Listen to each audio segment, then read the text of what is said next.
are weakened in blood, then you're gonna have depression, poor memory. Blood is formed in the heart in Qi. I would see that as a misunderstanding in traditional medicine of the idea that yes, energy does come from the air in the form of oxygen, and then that helps drive cellular motors, but there isn't a different step in the heart. The heart is just a pump. Yes. And that's where my disconnect in the systems, between the two medicinal systems becomes, because the concepts of Qi have developed over a long time period, and some of the understandings are correct and some are what I would say are incorrect. Again, it's me, so it's either a misunderstanding or how that is. But the functional aspect of the application of the medicine doesn't have to match up with the correctness of the statement of the model of the medicine itself. Yes. So that's where I have an issue where I believe in the utility of acupuncture and non-traditional medicine, but not necessarily the model. So I can actually counter that. So you said how the heart is a pump. That is correct. Now, what I said before though was that the heart takes the energy from the food, energy from the air, and combines it with essence. Essence, its material form, is actually the bone marrow, and as we both know, that's where blood is actually produced produced in the body. So that's how Eastern and Western medicine actually do relate to it. But now how it works is the heart as a pump would push the blood, because again it's all transferred through the blood. It would push the blood into the bone marrow and then or around the bone marrow, give it the proper nutrition, and then allow it to produce more blood, if that makes sense. That does make sense. Okay, so again, there's so many different terms that are coming out right now that I haven't been related to. So this is going to be tough for me and a lot of viewers as well. So we're trying to get through the understanding as best as we can. Let's move on. I believe that makes a little bit more sense on that. And so actually, now we can move on to the organ theories.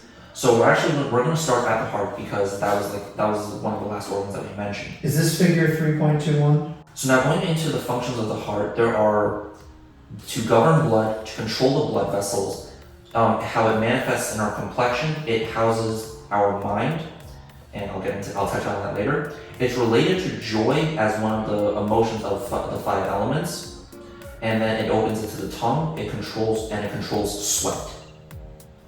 So while we're talking, we're also going to be touching on the concept of the 5 elements.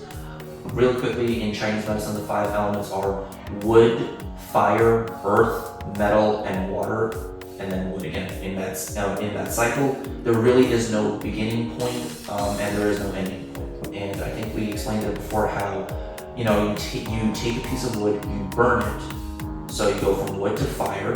That fire now becomes ashes, which is dirt. Now you take that dirt, you purify it into metal, and then you take that metal, make it into tools, and then you dig into the earth again, and you eventually get to water, which you use to water a plant, and which will grow again, and then the cycle continues. Okay.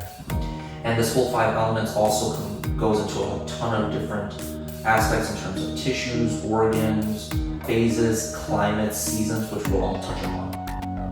Now going back to the heart, it governs blood as the main mover of blood. As we said in Western medicine, how it's a pump. It doesn't produce blood, but really it governs it. So because of its function within circulation, let's say heart blood, because that's another way. Each organ has its own variation of blood, qi, etc. So let's say now heart blood is deficient and circulation will be weak. That would actually manifest as you have cold hands. So now, if you have the concept of cold hands, if you have the symptom of cold hands, that can be one of the possible reasons is you have a heart blood deficiency in Chinese medicine. Now, there are also other reasons you may have cold hands, which we'll touch on later, but that's now we're getting into the diagnosis of of pathophysiologies or pathologies. That's right. So, and let's say you have heart blood deficiency, then you're going to have cold hands. If you have very strong, ample, constitutionally very strong amounts of blood, you're going to have a very good, you're going to have full of vigor, lots of energy, and if you don't have it, then you're going to feel like you're going to feel very weak most of the time. How can this practically apply to someone where they're looking for an increased consciousness, memory, thinking, sleep, all of these things? What can some practical actions be taken to impact their heart? So that would actually be the nutrition, the foods that you eat. Different foods would actually allow for different energy, different tonifications of the different organs. So now that would go back to the 5 elements. So let's say you wanted to tonify your heart. You would want to, let's say, eat a little bit of bitter food because that's the bitter flavor in Chinese medicine tonifies the heart. You would want to eat like meats or grains or seafood because that red color, all the blood that they produce, you take that into your body, you generate more blood. You would even eat beans because those are the fire element, so that tonifies your heart. Stuff like that. So I think that goes down to a observational form of nutrient densities that end up impacting certain body parts again. Yes. So again, it's really an observational and heuristic understanding within a bigger system. Yes. So the 4 foods that you recommend for the heart would be beans, bitter foods, which you could say would be... Bitter melon is a good one, bitter vegetables, like there's a vegetable in Mandarin that we call 苦菜, literally translating to bitter leaf or bitter vegetable. Those can help tonify with the heart. How do you spell that? Kucai. I just want to include that. So it could be known in Western as garlic chives? Yes. Just want to be able to provide, again, the capability for someone who's looking to impact their heart and increase their health in their heart through this sort of treatment. And the other one was also bitter melon, and that's literally the term. It looks like a zucchini, but very like rigid, like has a lot of ridges around it. And the flavor, again, warn you viewers, it's very bitter. It takes some getting used to. But those would be foods that could help you tonify your heart energetics, which can in turn help with the function. Now, of course, that's not really any substitute for if you have high cholesterol levels, if you have like coronary blockages in your arteries, etc. But it is something, again, as preventative medicine that you can use. Well, again, I think most of the medicine we're discussing right now is preventative and more so for people who are trying to decrease the likeliness of those disorders occurring. And anytime you've already got CAD or CHD, like coronary heart disease, coronary artery disease, that would be something that would be entirely different.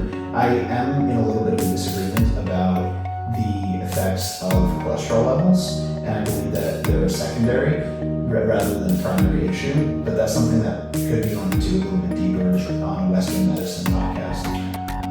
So now going back to this, so now the heart blood also houses what we call the Shen or the mind, and we'll touch upon that later. Another thing that is also extremely important is the blood controls the vessels. Now there's very weird semantics in Chinese medicine that have to do with how control works. So there's also the lungs will also control the vessels in another sense that we'll touch on later. But now going back to how the heart controls the blood vessels specifically, as the heart contracts, it pushes the blood through the arteries, through the veins. That's from a Western perspective, and that's pretty much the exact same in the Eastern perspective as well. So now let's say your heart has very good function. You're gonna be able to feel that in your pulses.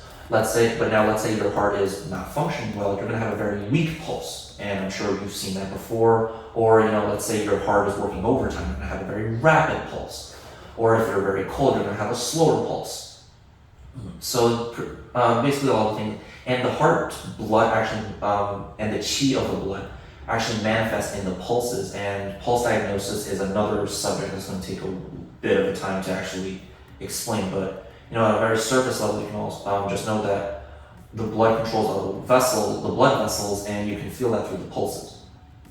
Now it also manifests into complexion. Again, a good circulation of blood into your body, into your skin, you're going to be able to see if you have good circulation, you're going to see like you're going to have very good luster. Your skin's going to be nice and glossy.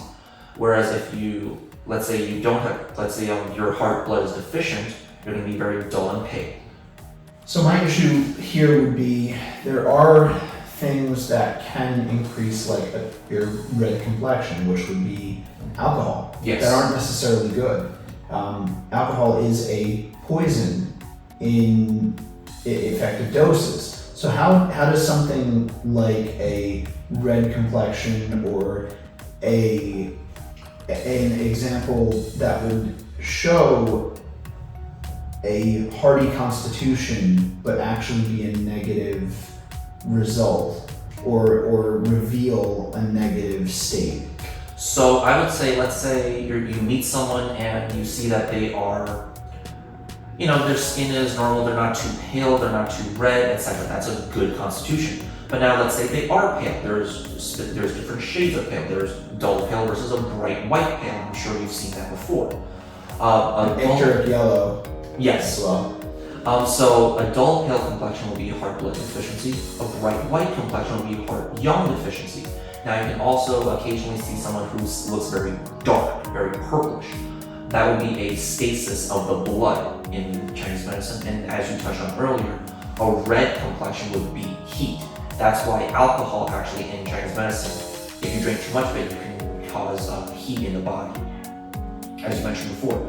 Now let's say you're also sweating, you're exercising a lot, your internal temperature is increasing, you're producing heat in your body, then your complexion can also be red. But now also let's say you have red cheeks, that's not normal. So as you touched upon, that would actually be a yin deficiency, because why are only your cheeks red instead of the rest of your body? That's abnormal. So that would, I guess, be an example of where you can meet someone, you could think, oh, he or she has very rosy cheeks. Okay, you could think that's normal, but then in Chinese medicine, that could actually be a little abnormality. Then we would go into diagnosing like, oh, do you have this issue? Or sign and symptom? Yes. Do you have symptom B? Yes. Do you have C? No. Okay. So then we can base a treatment plan on there. So if we could, I think we've gotten a decent amount from the heart. Let's say, is there anything else you want to go through there, or? Yes. Okay. Actually, the next, I think, and also very crucial is each yin organ. There's yin and yang organs as well. Each yin organ has each organ has a mental emotional aspect. The yin, the aspect of the heart would be the mind or the shen, and that is responsible for consciousness, memory, thinking, sleeping. So if you are weakened in blood, then you're going to have depression, poor memory. You're going to have your thinking's not going to be very sharp. You're going to have insomnia or somnolence, and in extreme cases you may lose your consciousness. Like you may just pass out, or you may just drag on through the day and your body's on autopilot most of the time. So I think that's something extremely important to note, that let's say you are depressed, then we would actually ask more questions based on, oh, do you have this? If you're depressed, then we would ask like, we would immediately think, okay, what causes depression in the person, and what organs does it relate to? Heart, organ B, C, D. Okay, I have a general idea. Now I'm going to tailor my questioning, my intake to those specific organs, so that way I know, okay, most likely has this specific organ pattern. Now, based on that, I'm going to choose my points based on the other questions. And let's say he doesn't count, and he has a different happened is, oh, we didn't really benefit you, nothing. But you're not really gonna have any negative symptoms or results from acupuncture. So we would just try a different set of points for you at the next treatment. There's a couple things that make me think of this, and that's the recent studies of the gut-brain axis in Western medicine, which is a really in-depth and incredible increase towards the holistic understanding of Western medicine. Western medicine is slowly headed in the direction that Eastern medicine has, but catching up to the total body conceptualization is not going to happen very quickly or easily in Western medicine, and I think that certain concepts from Eastern medicine will be disproven physically, still valued heuristically. Sure. So the gut-brain axis for me shows that yes, your mental state can be impacted by other organs, and I think that the fact that we're not studying other organ systems and their impact on how you feel is a very big misunderstanding, because we've determined that there are a system of neurons around the gut that interact with the gut bacteria, that interact with the food you're eating, with the times you're eating and the consistency with which you're eating. All of these things impact how you feel from your gut. Yes. Like literally from your intestines and the variety of bacteria and just balance of bacteria down there. There's a certain balance of bacteria that's very highly proliferating in America based on our diets that is not good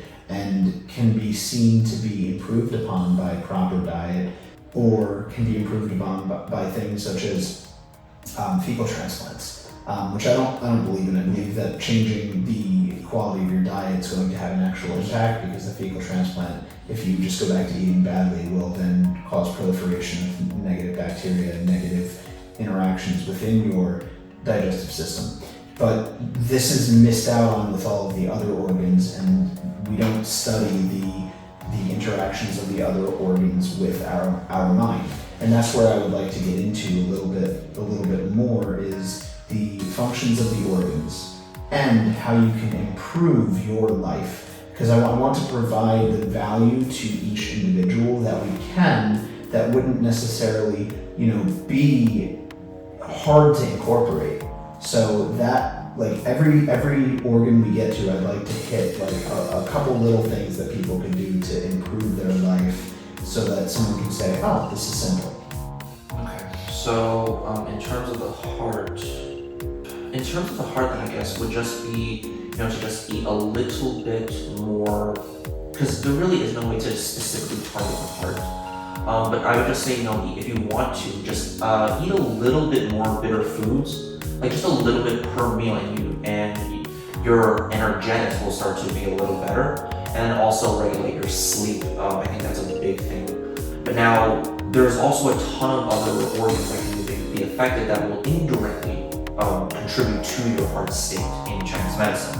So for me to say, at least specifically with the heart, it's a little more of a tricky thing to touch up to Because address. it's so central. Yes. So then we can move into liver, lung, spleen, kidney. If you want to move on to those, Yes. we can have a little bit more of an impact over there.